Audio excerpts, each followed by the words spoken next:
Hey, today on Full-On Cookation, we are going all the way to the beautiful country of Japan and making Japanese curry.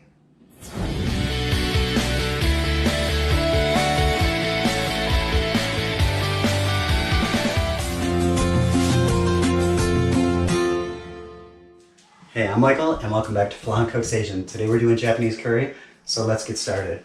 I have a sauce pot here. We're just going to add a little bit of oil to it, not too much. Couple tablespoons. Here we got some garlic and onion. Garlic is just sliced, not too thin, but kind of thin. And your onion is just a little small dice. You don't want your heat too high because we're just going to sweat this out for like 3 to 4 minutes. Just so it gets transparent. I'm not going to get any color on this. Now you might be saying, why do I have to make Japanese curry this way when I can just go to the store and buy those little packages, either red, yellow, or green? You've seen them, they say Japanese curry on them.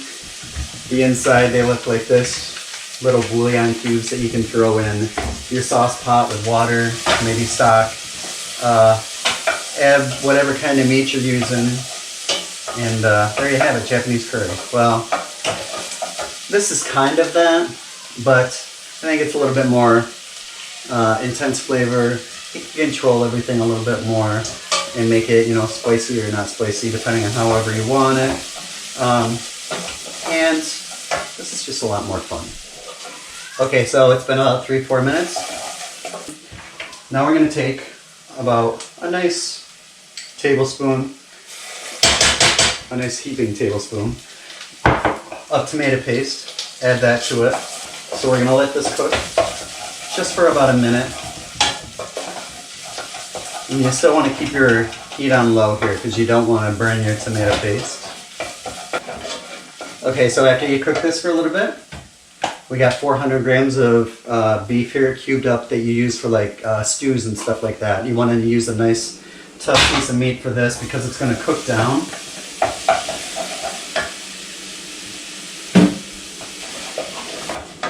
We have a Granny Smith apple, just because I like the sourness of a Granny Smith apple. One medium-sized apple. It's just cubed up. Now we're going to take that, put it in our food processor. Now we're also going to put in soy sauce, Worcestershire sauce, which also gives it a nice thick, zippy flavor.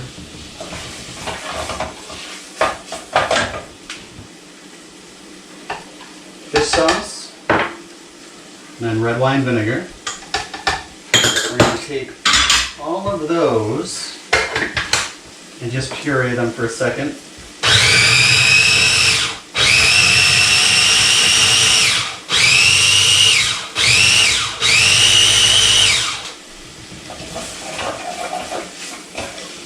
Now after this cooks for a second and starts to brown your meat, we have some ginger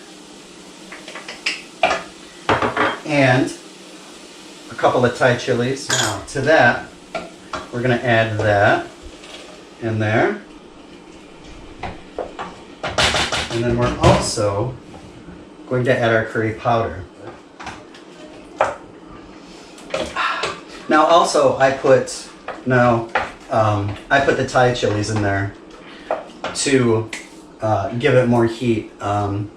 You could add more curry powder. It really depends on what kind of curry powder that you get. Some are spicier or hotter than others. The one that I have has a really, the one that I'm using has a really nice curry flavor, but there's not a lot of spice to it. So even if I add more curry powder to it, it's just going to kind of intensify the curry flavor. It's not really going to intensify the heat. And I don't want to overpower the dish itself just with curry flavor because you want to be able to taste everything else that's in there also. So you just want to keep mixing that together, and just so you can get a look. So this is already looking amazing. Stir that up. Okay, so after we cook that down a little bit, you want to let that cook for, you want to keep it on low heat, let that cook for maybe another 3 to 4 minutes, because you want that curry powder and everything that you just put in there with the apple and the fish sauce, the soy sauce, Worcestershire sauce. You want all those flavors to kind of blend together and bring all that flavor out. And you want to cook that curry just a touch for the same reason. You don't want to have that powdery type curry flavor to it. You want to have everything together. So after you cook that for about 3 to 4 minutes, we got some beef stock here. And if you don't make your own beef stock, which I don't, I just buy a regular beef stock from my grocery store. But you want to make sure that it's a beef stock that's no salt added to it, just because there's already, with your soy sauce and your fish sauce and your Worcestershire sauce, there's already a lot of salt flavor in there. And you don't want to overpower it by adding stock to it after all that, and then possibly having it be too salty. So this is just a regular beef stock with no salt added to it. So we're going to bring this up to the boil and come back. Okay, so we brought this up to the boil. Now we're just going to let it cook down. We're going to lower our heat just a little bit so it stays at a boil, but not too heavy of a boil. You want your meat to be tender, but you don't want it to be kind of falling apart, so it's just pieces here and there. So we're going to turn down the heat a little bit. We're going to let this go for about another 30 minutes, and then we'll be back. Okay, so it's been about 30 minutes. We've reduced everything by about a third, and we're going to add in our carrot and our potato, and we're going to mix this up. So you can see it's thickened up since how it was before. Now we're going to bring this back up to the boil, and we're going to let it cook for another 20 minutes.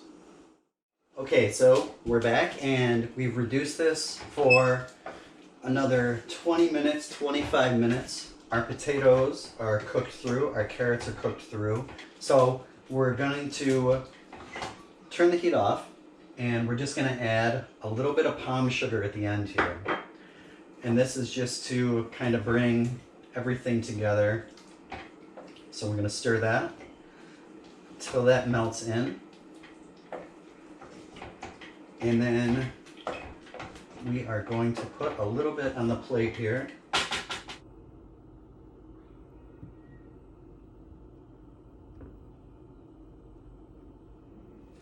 So a little bit of rice, a little bit of your curry, and actually I've put this in with noodles also. It tastes amazing.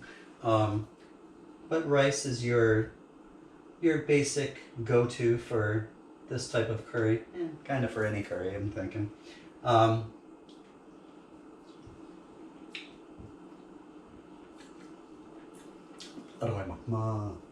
So good. And there you have it, Japanese curry. Thanks for watching Falon Cooks Asian. Oh my gosh. Hit that subscribe button, like the video. If you have any comments, put them down, and I'll see you next time on Falon Cooks Asian. Thanks for stopping by. Bye-bye.